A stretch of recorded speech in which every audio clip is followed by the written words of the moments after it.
আসলে পরীক্ষা যে দেয় সেই তো জানে যে তার পরীক্ষার কোথায় ভুল হয়েছে, তাদের কোথায় ভুল ছিল, কোথায় গলদ ছিল তারাই জানে। প্রথমত আপনার দুপুর পর্যন্ত ভোট হবে।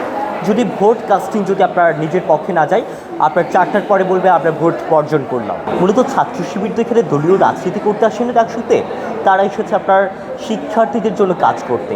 এবং এখানে ডাকসু কিন্তু আপনার দলীয় কোনো প্যানেল কিন্তু জয়ী হয়ে আসে না। আমাদের এখানে দক্ষতা ভালো ছিল, আমাদের এখানে একটা গ্রহণযোগ্যতা ছিল, তাই আমাদের প্যানেল থেকে সর্বোচ্চ জন আমরা এখানে জয়ী হয়েছি। কিন্তু এখানে জয়ী হয়ে এসেছে আপনার ব্যক্তিরা, বুঝতে পেরেছেন বিষয়টা। সো এখানে আমরা দলীয় মতাদর্শ আমরা এখানে বাস্তবায়ন করতে আসিনি, আমরা এখানে শিক্ষার্থীদের জন্য কাজ করতে এসেছি। আসলে উনি যে আশঙ্কাটা প্রকাশ করেছেন এটা খুব নর্মাল আমাদের বাংলাদেশের সংস্কৃতি। আমাদের নির্বাচনে কি হয় সেটা আমি 10 বছর আগে ভবিষ্যৎবাণী করতে পারি। প্রথমত আপনার দুপুর পর্যন্ত ভোট হবে।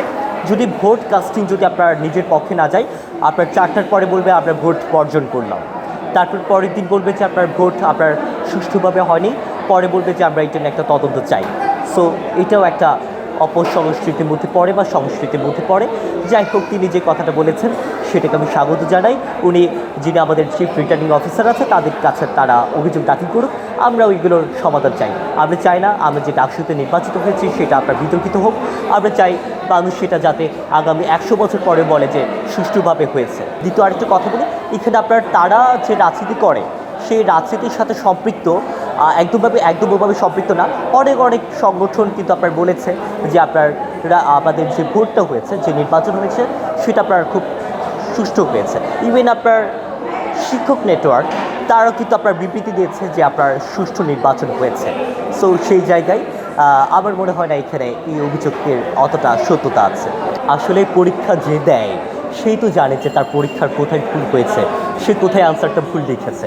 এখন আমি হলাম তাদের পাশে বসে পরীক্ষা দিয়ে আরেকজন পরীক্ষার্থী।